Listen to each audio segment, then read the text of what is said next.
Yang terhormat Ibu Kepala Sekolah SDN 175 Jenai, yang saya hormati Ibu Alfasana Nur sebagai pemateri dari calon penggerak Angkatan 9. Yang saya banggakan, Bapak Ibu Guru yang sempat hadir pada kegiatan ini. Alhamdulillah wa syukurillah. Sebelumnya saya ucapkan terima kasih atas kedatangan Bapak dan Ibu Guru. Perkenalkan, saya Firawati sebagai moderator yang akan memandu kegiatan kita pada hari ini dengan materi menyebarkan pemahaman dan pengalaman tentang penerapan budaya positif.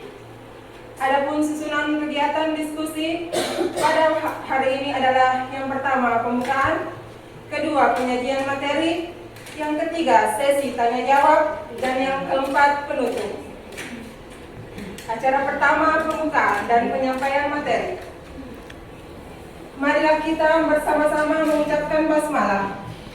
Bismillahirrahmanirrahim. Untuk membuka acara diskusi kita pada pagi hari ini. Selanjutnya, penyajian materi oleh Ibu Alfasana Nur. Dengan ini saya persilahkan. Terima kasih atas kesempatan yang diberikan. Pertama-tama, marilah kita panjatkan puji dan syukur kehadirat Allah Subhanahu wa Ta'ala atas limpahan rahmat, hidayah dan taufiknya sehingga kita masih diberi kesempatan untuk hadir di tempat ini guna melakukan kegiatan penyebaran pemahaman dan pengalaman penerapan budaya positif. Jadi saya perkenalkan, saya Alfasana Nur, calon guru penggerak Angkatan 9. Jadi sebelum saya mulai, saya ingin mengucapkan banyak terima kasih atas kesempatan Bapak Ibu telah meluangkan waktunya untuk hadir di tempat ini. Jadi kita sama-sama belajar dan berbagi ilmu ataupun pengalaman-pengalaman tentang bagaimana keseharian kita sebagai seorang pendidik. Izin berdiri. Selamat datang guru hebat. Jadi mari kita belajar bersama, berkolaborasi, saling mendukung demi mewujudkannya disiplin positif di sekolah kita tercinta. Jadi ada sebuah pepatah dari Mahatma Gandhi. Jadi yang mengatakan bahwa masa depan bergantung pada apa yang kita lakukan hari ini. Jadi jika kita di sini untuk belajar bersama, maka kita berada di tempat yang benar untuk saling lebih maju dan menggapai masa depan kita, yang mana kita menjadi seorang pendidik yang profesional, yang mampu memberi teladan bagi peserta didik kita. Jadi di sini saya akan memaparkan tentang bagaimana konsep utama modul budaya positif.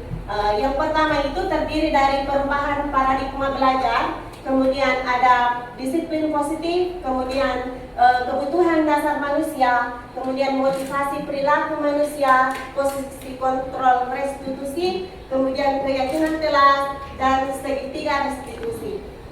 Kemudian pembelajaran dengan paradigma baru itu yaitu pembelajaran di mana dirancang berdasarkan prinsip pembelajaran. Jadi yang terdiferensiasi sehingga setiap murid belajar sesuai dengan kebutuhan. Jadi adapun pembelajaran kita itu untuk mewujudkan profil pelajar Pancasila, yaitu yang pertama beriman dan bertakwa kepada Tuhan Yang Maha Esa, kemudian berkebinekaan global, kemudian mandiri, bernalar kritis, kreatif, dan bergotong royong. Kemudian disiplin positif itu berasal dari kata disiplin yang artinya belajar.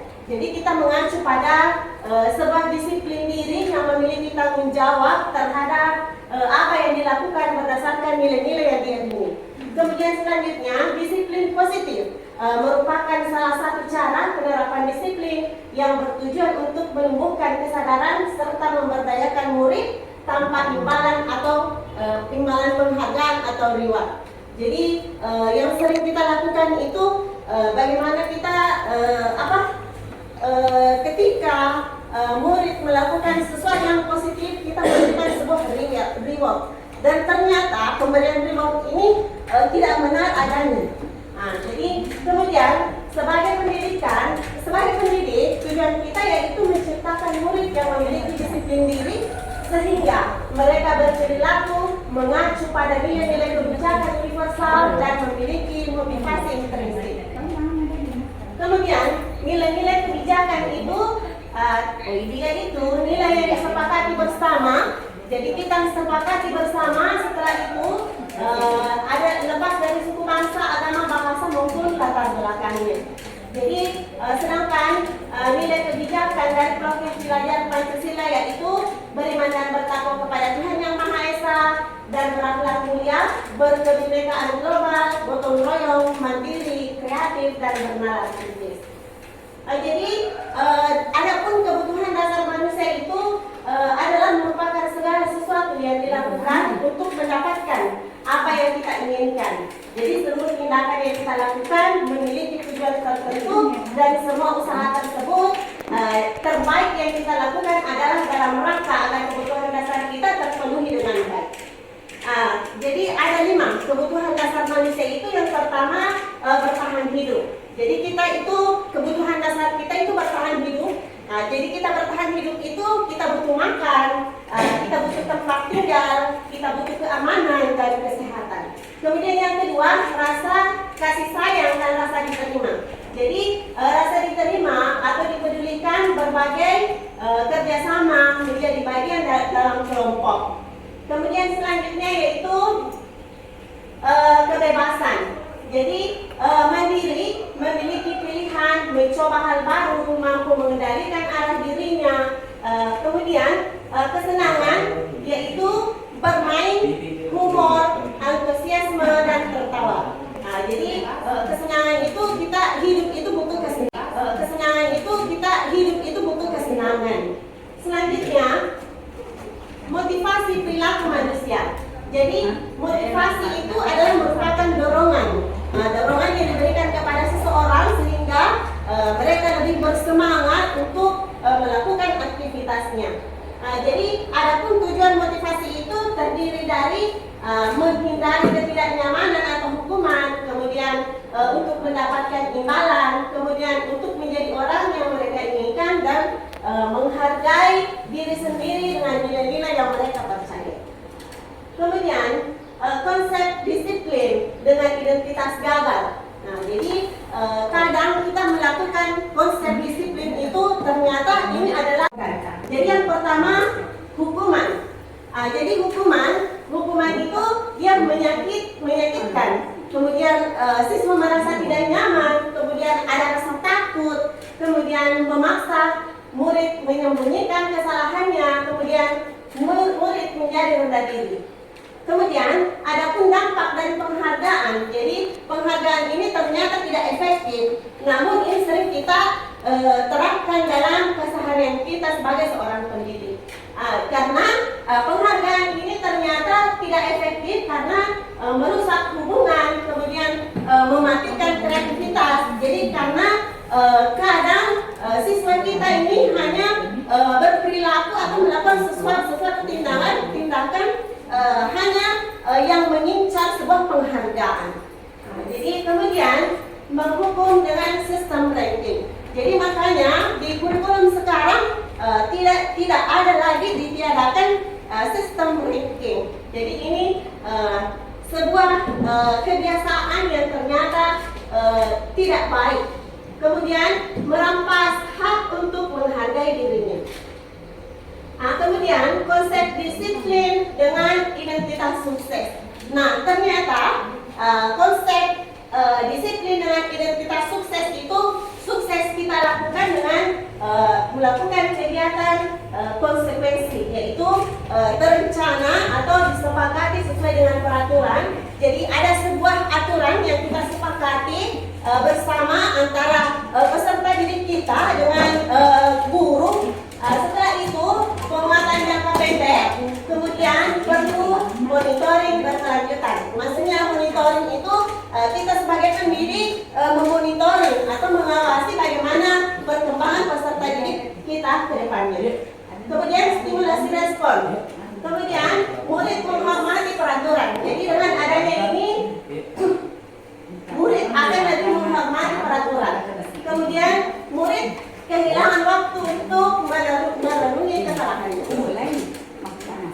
Kemudian restitusi, murid akan bertanggung jawab akan perilakunya. Fokus pada pemecahan masalah yang terpanjang. Kemudian selanjutnya murid menghormati dirinya dan orang lain. Kemudian dia kontrol, dirinya yang memegang kontrol. Jadi siswa yang memegang kontrol. Kemudian murid bersemangat memperbaiki kesalahan.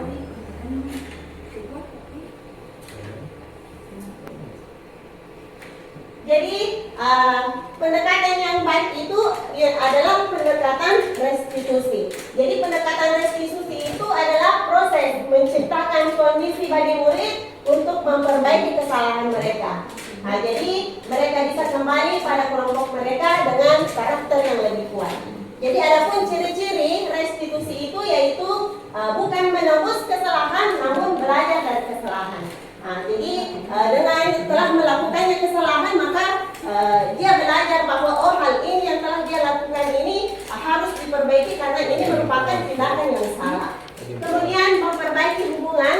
Kemudian tawaran bukan paksaan, maksudnya ini tawaran apakah kamu mau berubah ataukah tidak. Jadi ditawarkan kepada siswa bagaimana apakah dia mau merubah dirinya dari kesalahan yang telah dia lakukan. Kemudian menuntun untuk melihat dirinya. Selanjutnya mencari kebutuhan dasar yang mendasari tindaknya. Kemudian fokus pada karakter bukan tindakan. Jadi fokus bagaimana menumbuhkan karakter positif dari siswa. Kemudian menguatkan dan fokus pada solusi. Kemudian ternyata 5 posisi kontrol guru itu ada yang dikatakan penghukum, kemudian pembuat merasa bersalah, kemudian teman, kemudian pemantau, dan manajer. Jadi hal ini sering kita terapkan dalam keseharian kita. Ketika ada siswa kita melakukan sebuah pelanggaran, kadang kita melakukan berada di posisi penghukum. Bagaimana kita mendisiplinkan siswa dengan cara menghukum. Misalnya ketika siswa kita datang terlambat, jadi siswa dihukum berdiri di depan kelas dan ternyata ini adalah merupakan sebuah pendisiplinan yang tidak baik. Kemudian pembuat merasa bersalah. Jadi pembuat merasa bersalah itu ketika siswa melanggar peraturan kelas, setelah itu kita membuatnya merasa kita sebagai pendidik sebagai pembuat merasa bersalah sehingga siswa tersebut merasa bersalah atas apa yang telah dia lakukan. Kemudian teman bertindak sebagai teman, bagaimana kita berbincang santai dengan murid kita. Kemudian pemantau, jadi memantau sikap siswa. Kemudian manajer, yang mana kita menjadi manajer dalam keseharian siswa. Kemudian contoh penerapan 5 posisi kontrol guru itu dari kasus murid tidak memakai atribut lengkap saat upacara bendera. Jadi kita memberikan, kita berada di posisi penghukum dan ini pernah saya terapkan di keseharian saya. Jadi hormat pada bendera selama 1 jam. Jadi ini posisi penghukum. Kemudian selanjutnya berada di posisi pembuat merasa bersalah. Jadi kadang kita melontarkan kata-kata bahwa berapa kali ibu harus memberitahu kamu selalu saja mengecewakan. Jadi ini adalah posisi kita sebagai pembuat merasa bersalah. Jadi kita membuat sisi. Selanjutnya contoh penerapan 5 posisi kontrol dari kasus murid tidak memakai atribut lengkap saat upacara bendera. Jadi kadang kita bertindak sebagai teman. Ayo dong ikuti aturan sekolah. Tolong bantu ibu sekali ini. Ya sudah tidak apa-apa, lain kali jangan lagi berbuat seperti ini. Nah inilah contoh bertindak sebagai teman. Selanjutnya sebagai pemantau, yaitu kamu sudah melanggar peraturan sekolah, kamu tahu konsekuensinya. Jadi ini kata-kata juga yang sering kita lontarkan pada siswa kita yang mana ketika dia melakukan sebuah pelanggaran.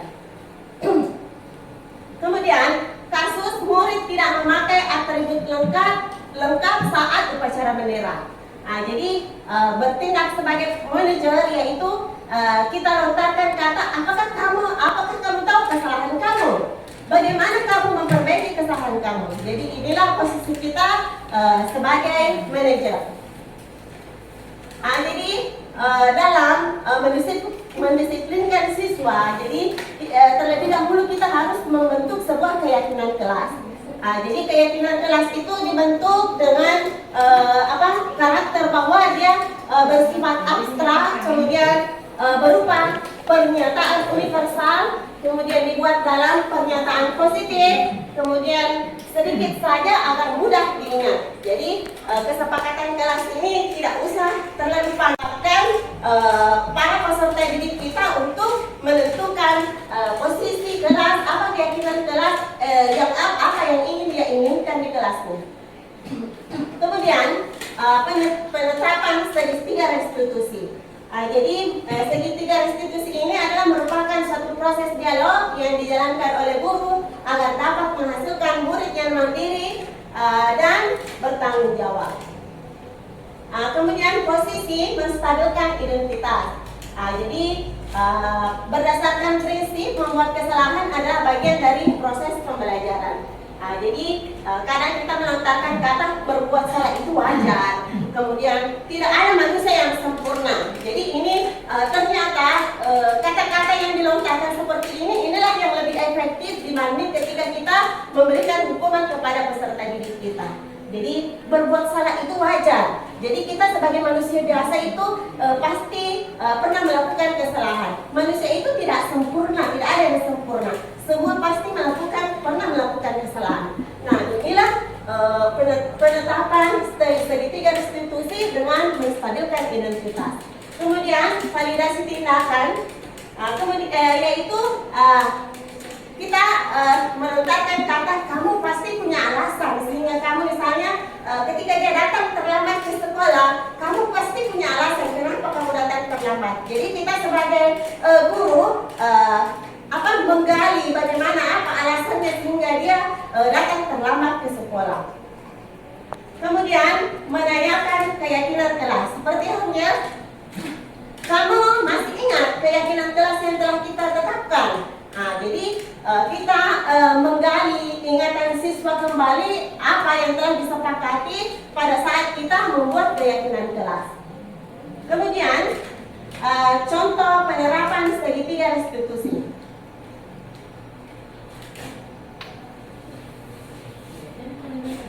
Jadi ini contoh video bagaimana penerapan segitiga restitusi dalam mendisiplinkan siswa.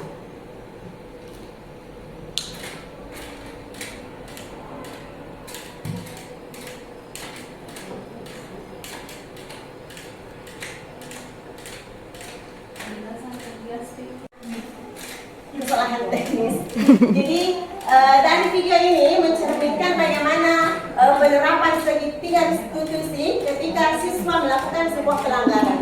Jadi sama halnya di video ini saya terapkan ketika siswa ini datang terlambat ke sekolah. Jadi dalam penerapannya yaitu langkah pertama kita ketika siswa tersebut datang terlambat ke sekolah, jadi kita tidak langsung memberikan sanksi atau hukuman, tetapi kita persilahkan dulu siswa tersebut untuk masuk ke kelas. Setelah itu setelah pembelajaran atau waktu istirahat, barulah kita memanggil siswa tersebut, kemudian kita menanyakan apa alasannya sehingga beliau datang terlambat. Kemudian kembali tadi kita katakan bahwa manusia itu tidak ada yang sempurna. Ibu juga pernah melakukan sebuah kesalahan, teman-temanmu pun pernah melakukan kesalahan. Jadi intinya bagaimana kita memperbaiki diri untuk tidak mengulangi kembali kesalahan yang telah kita lakukan.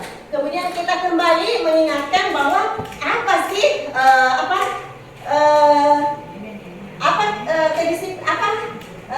yang telah kita sepakati itu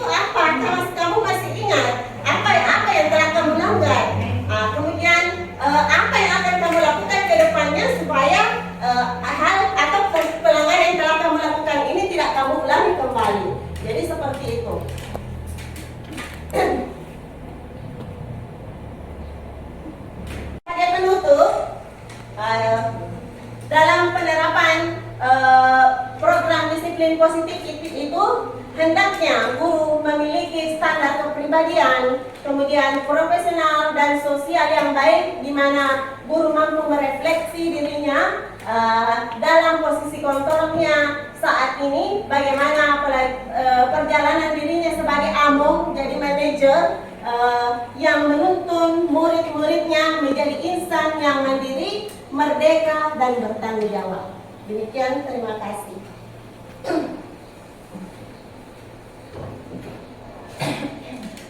Angkatan 9. Bapak Ibu guru hebat. Selanjutnya adalah sesi tanya jawab. Saya membuka sesi tanya jawab. Silakan barangkali ada di antara Bapak dan Ibu yang ingin bertanya sehubungan dengan materi yang dipaparkan tadi. Dengan ini dipersilahkan. Terima kasih atas kesempatan yang diberikan. Pada saat ini saya akan menanyakan satu sahabat tentang pada pemaparan tadi disinggung tentang pembuatan keyakinan kelas.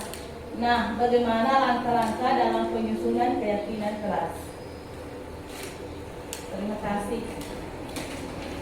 Ada yang lain? Komentar kedua? Ya, silakan Ibu. Terima kasih atas kesempatan yang diberikan kepada saya. Yang saya ingin tanyakan tadi tentang segitiga restitusi. Saya sadar bahwa selama ini yang saya terapkan di kelas itu ternyata kurang tepat. Nah, yang saya ingin tanyakan yaitu bagaimana langkah awal saya di kelas untuk memperbaiki yang selama ini yang saya terapkan dengan menerapkan segitiga restitusi yang seperti Ibu terapkan tadi. Terima kasih. Ya, baiklah, terima kasih atas pertanyaannya. Pertanyaan yang pertama dari Ibu Mulyati yaitu bagaimana proses pembuatan keyakinan kelas, dan yang kedua dari Ibu Nini, bagaimana langkah awal untuk penerapan segitiga restitusi di dalam kelas. Saya serahkan kepada Ibu materi untuk menjawab soalnya. Jadi terima kasih. Pertanyaannya tadi tentang bagaimana langkah-langkah menyusun keyakinan kelas. Ketika ingin membuat atau menyusun keyakinan kelas, intinya bahwa kita harus menghadirkan seluruh siswa. Yang pertama, siswa menulis keyakinan yang mereka inginkan. Di sini guru mengajak siswa untuk menggali apa sih mimpi-mimpi siswa kita tentang keyakinan kelas yang mereka inginkan, kondisi kelas yang bagaimana yang mereka inginkan. Itu yang pertama. Kemudian yang kedua, guru dan siswa mengulas keyakinan yang telah ditulis. Setelah siswa menulis keyakinan kelasnya, kemudian kita tempel di depan, kemudian kita ulas kembali apa saja yang telah ditulis oleh anak-anak kita. Kemudian selanjutnya, guru dan siswa memilih keyakinan kelas yang penting. Tentunya ketika siswa kita menulis keyakinan kelas, misalnya ada 20 siswa, jadi tidak menutup kemungkinan bahwa ada keyakinan kelas yang ditulis itu ada yang sama. Maka dari situ kita memilah hal yang manalah yang akan kita ambil berdasarkan kesepakatan bersama antara seluruh siswa. Kemudian selanjutnya mengubah keyakinan kelas menjadi kalimat positif. Kemudian mengecek dan menyepakati keyakinan kelas. Jadi intinya kita membuat keyakinan kelas itu harus melibatkan seluruh peserta didik. Karena ketika dia melanggar keyakinan kelas yang telah disepakati, maka dia akan kembali mengingat bahwa ternyata kesepakatan kelas inilah yang telah dia langgar berdasarkan kesepakatan yang telah kita sepakati. Dan tentunya mereka akan lebih sadar bahwa hal apa yang harus dilakukan ke depannya untuk mencegah kemungkinan-kemungkinan yang akan terjadi tentang pelanggaran kedisiplinan kelas ini. Demikian. Ibu Mulyati. Terima kasih atas apa yang diberikan. Kemudian saya beralih ke pertanyaan kedua.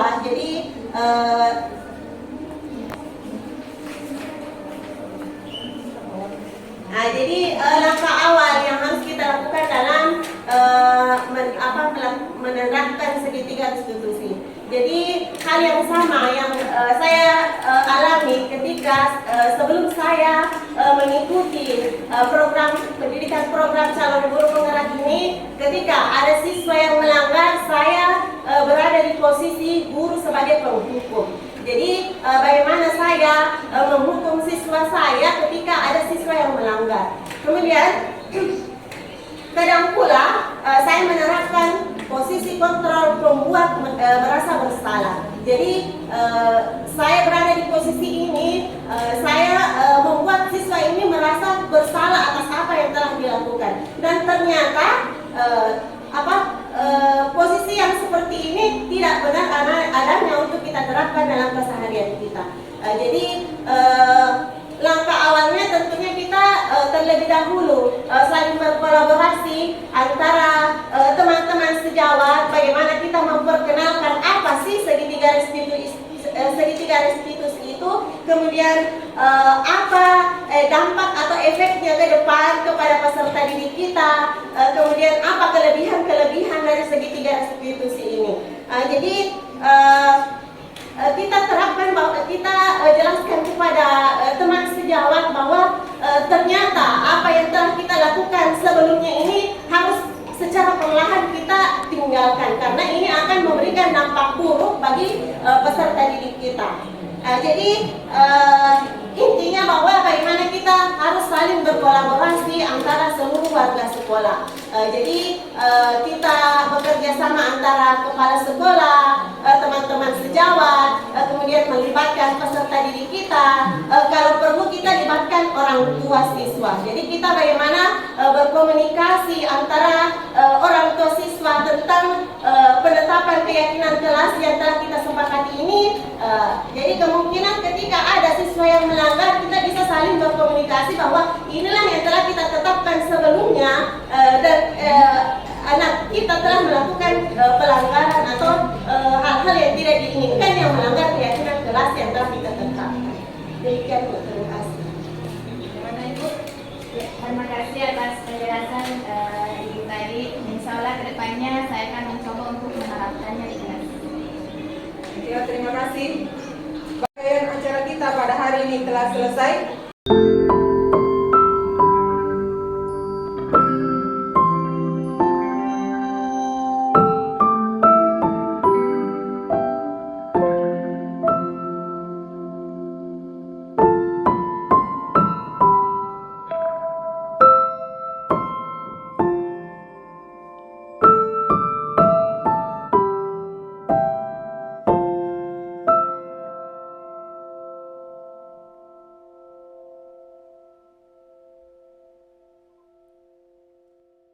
Kita akan membuat keyakinan kelas ya.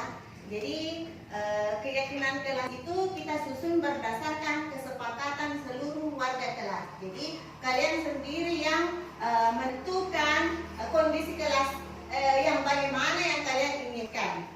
Jadi ada pun langkah-langkah untuk membuat keyakinan kelas itu. Yang pertama, siswa menuliskan keyakinan kelas yang dia inginkan. Misalnya siswa tidak boleh datang terlambat ke sekolah. Itu contoh keyakinan kelas. Jadi kemudian yang kedua, guru dan siswa mengulas keyakinan kelas yang telah ditulis. Mengulas itu maksudnya setelah nanti ibu akan membagikan kertas. Kertas ini kalian tulis keyakinan kelas apa yang kalian inginkan. Satu, setiap siswa ya. Setelah itu, setelah menulis, ditempel. Ditempel di depan apa isi keyakinan kelas itu. Nanti kita ulas, kita seleksi yang mana yang akan kita tetapkan sebagai keyakinan di kelas kita. Kemudian selanjutnya, guru dan siswa memilih keyakinan kelas yang terbaik. Bagaimana kita memilih? Misalnya ada, kalau misalnya ada yang sama berarti disatukannya. Kemudian mengubah keyakinan kelas tersebut yang telah ditulis itu menjadi kalimat positif. Misalnya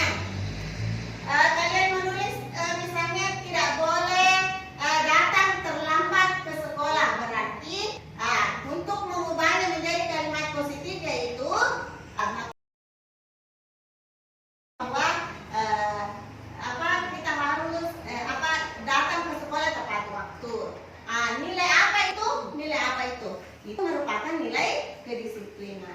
Nanti setelah itu kita tempel di sini, kita permanenkan, kemudian kita buat sejenis poster ya. Nah, jadi baiklah, ibu akan membagikan kertas, kalian tulis masing-masing apa keyakinan kelas atau kondisi kelas apa yang kalian inginkan. Setelah itu kalian yang kita nanti rangkum ya menjadi sebuah kesatuan, menjadi sebuah keyakinan kelas. Jadi ini mirip dengan tata tertib kelas ya, tetapi tata tertib kelas ini kita buat sebuah kesepakatan. Berarti kalau ada yang melanggar, berarti kalian melanggar apa yang telah kalian tetapkan sendiri ya. Ini kalian sendiri yang buat keyakinan kelas tersebut. Sudah paham? Tulis ya.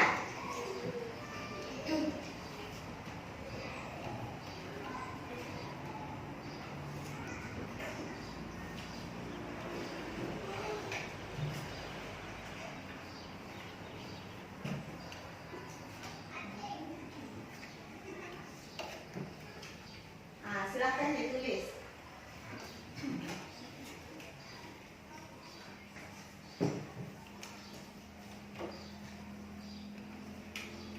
Jadi nanti yang sudah selesai ditempel di depan.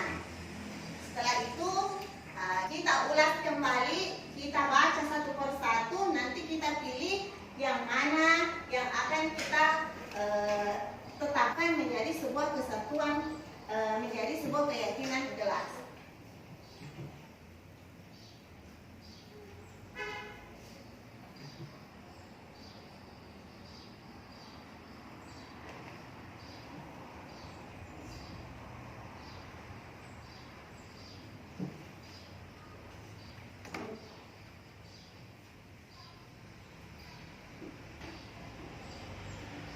Ya, jadi Safira menulis membuat 4 kata ajaib.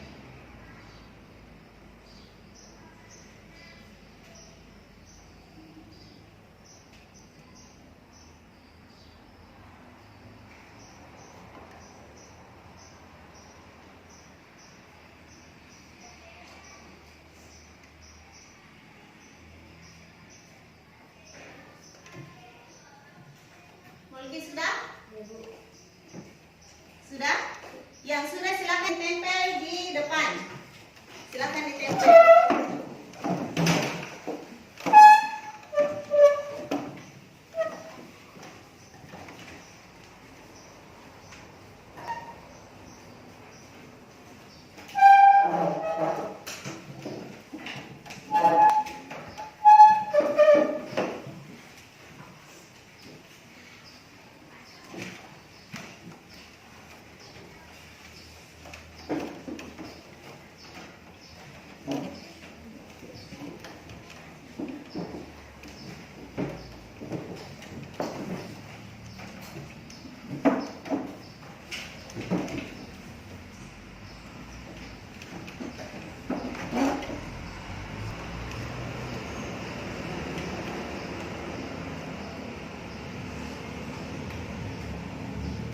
Ya, jadi semua sudah menempel. Jadi di sini ada 11 ya, 11 keyakinan kelas. Dan saya lihat di sini sudah menuliskan semua kalimat positifnya. Jadi tidak apa-apa lah. Jadi kita langsung ke kalimat positifnya karena ini sudah saya lihat sudah menggunakan kalimat positif. Yang pertama itu adalah mengerjakan tugas tepat waktu.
Kemudian memakai seragam lengkap dengan sopan dan rapi. Bagaimana itu seragam lengkap, sopan dan rapi? Jadi bajunya dimasukkan ketika hari Senin mengenakan dasi, topi untuk upacara bendera. Kemudian menghormati guru dan seluruh warga sekolah. Bagaimana itu menghormati? Begini? Bukan ya? Nah, tetapi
Kemudian Safira, coba baca yang mana yang ditulis di situ sebelumnya ya.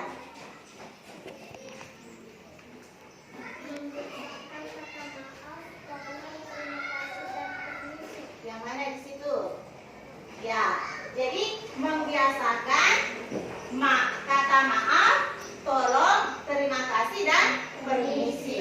Jadi ketika melakukan kesalahan, ucapkanlah maaf. Ketika ingin meminta tolong, ucapkan tolong.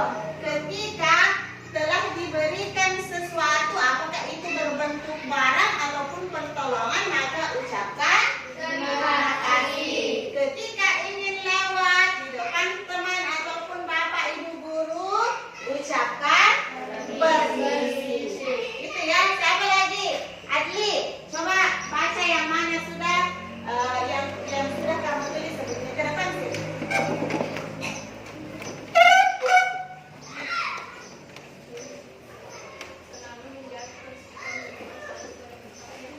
Yang mana di poin mana? Ya, selalu menjaga kebersihan, membuang sampah pada tempatnya. Silakan dulu. Jadi jangan lagi ada yang membuang sampah sembarangan ya, karena ini masuk di poin ke-5. Jadi saya akan lihat bagaimana kelasnya sudah bersih semua, tidak ada lagi sampah-sampah yang berserakan baik di dalam kelas maupun di luar kelas. Kemudian mungkin coba baca yang mana yang kamu tulis.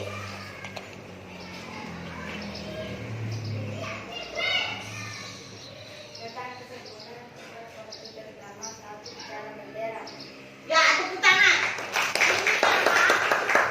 Ini kita terapkan dan utama ya, jangan lagi ada yang datang terlambat ke sekolah ya, terutama saat upacara bendera. Jadi tidak ada lagi yang terlambat ke sekolah, tidak ada lagi yang tidak ikut upacara ya. Kemudian selanjutnya siapa lagi? Aini.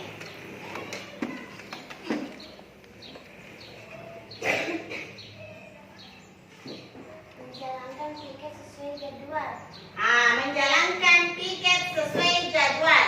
Jadi sebelumnya sudah dibentuk jadwal piket ya. Di hari Senin siapa yang piket, hari Selasa, hari Rabu dan seterusnya. Jadi laksanakan sesuai dengan jadwal yang telah ditentukan. Lanjut, siapa lagi? Caca.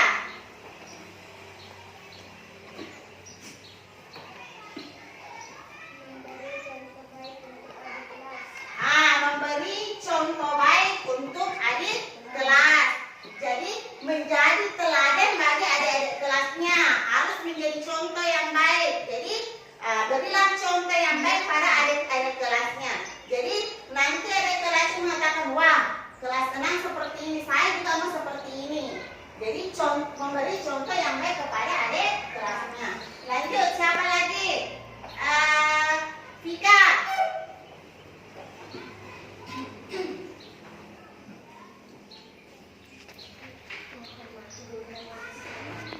Yang mana poin mana? Poin 2, menghormati guru dan warga sekolah. Jadi jangan hanya guru yang dihormati ya, jadi semua atau seluruh warga sekolah, baik itu teman-temannya maupun siapapun yang ada di sekolah, baik itu di dalam sekolah maupun di luar sekolah. Kita harus menghargai semua teman, bapak ibu guru dan semua yang ada di lingkungan kita ya, apalagi orang yang lebih tua dari kita. Kemudian siapa lagi? Meli.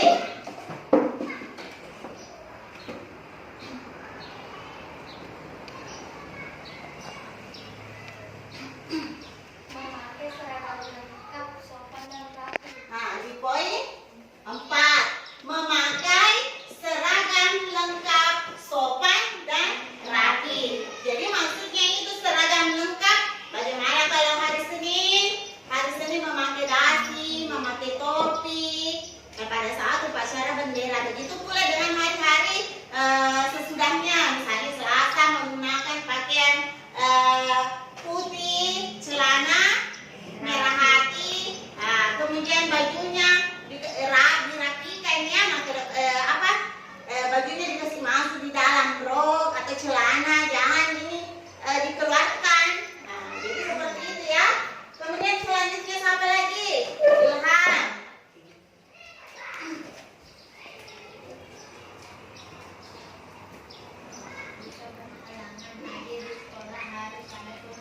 pemberitahuan. Ya, jika berhalangan hadir di sekolah harus ada pemberitahuan, baik itu sakit ataupun bepergian atau izin ke suatu tempat ya.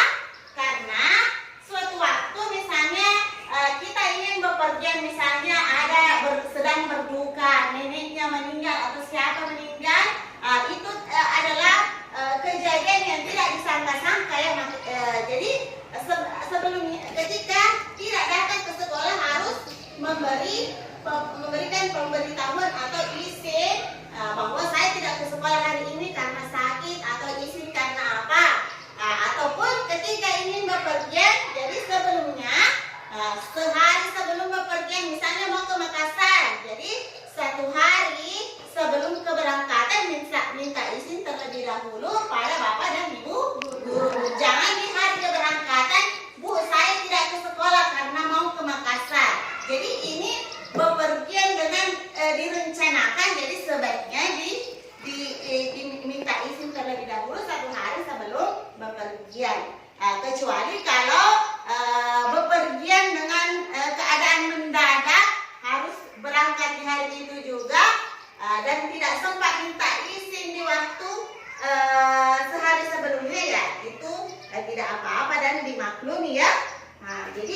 kamu tahu kenapa ibu memanggilmu? Ya Bu, karena hari ini saya datang terlambat. Menurut ingatan kamu, sudah berapa kali kamu datang terlambat? 3 kali Bu. Sudah 3 kali. Ya Bu. Itu sudah lebih dari 1 kali, itu artinya sudah berulang kali ya. Jadi itu sebuah kesalahan atau tidak? Kesalahan Bu.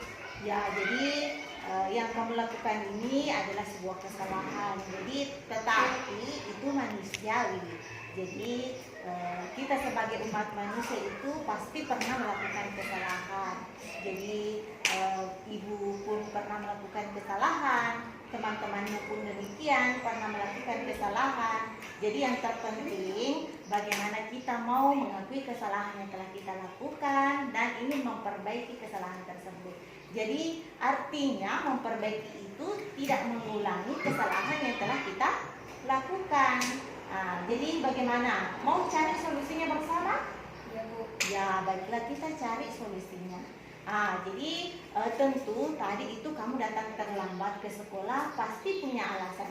Coba ceritakan ke ibu apa alasannya sehingga kamu datang terlambat tadi pagi. Saya sering begadang Bu dan ibu saya lupa membangunkan saya. Kamu tahu keyakinan kelas yang telah kamu langgar? Iya Bu. Keyakinan kelas apa? Disiplin Bu. Ya, jadi kamu telah melanggar keyakinan kelas atau kesepakatan kelas yang telah kita sepakati. Jadi kamu melanggar keyakinan kelas tentang disiplin. Jadi menurut kamu disiplin itu penting atau tidak? Iya Bu, dengan disiplin saya bisa datang tepat waktu ke sekolah. Ya, jadi dengan disiplin itu kita bisa menghargai waktu. Jadi yang pertama pekerjaan akan tidak menumpuk dengan disiplin. Jadi kita bisa menghargai orang lain. Kemudian kita juga bisa melatih rasa kepedulian kita. Jadi disiplin itu sangat penting ya. Jadi apakah kamu menyesal dengan apa yang telah kamu lakukan? Iya Bu, saya menyesal karena sering datang terlambat. Jadi kamu sudah menunjukkan sikap baik karena kamu mau mengakui kesalahan kamu.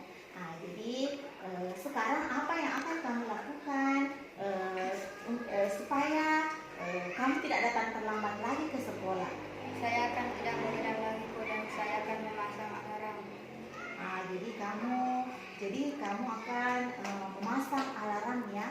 Jadi baiklah ibu akan bekerja sama dengan orang tua kamu, membicarakan masalah ini dengan orang tua kamu supaya kamu tidak datang terlambat lagi ke sekolah, ya. Jadi intinya kamu sudah menyesal ya. Iya Bu. Kamu masih mau mengulanginya? Tidak Bu. Ya. Jadi kamu sudah berjanji tidak mengulanginya. Sepakat? Iya Bu. Nah, jadi terima kasih. Silakan kembali ke kelasmu.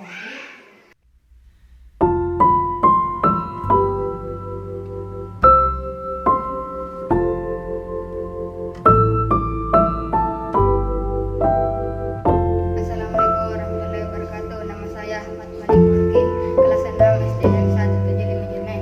Terima kasih guru, saya senang sekali karena saya menemukan solusi atas kesalahan yang saya lakukan.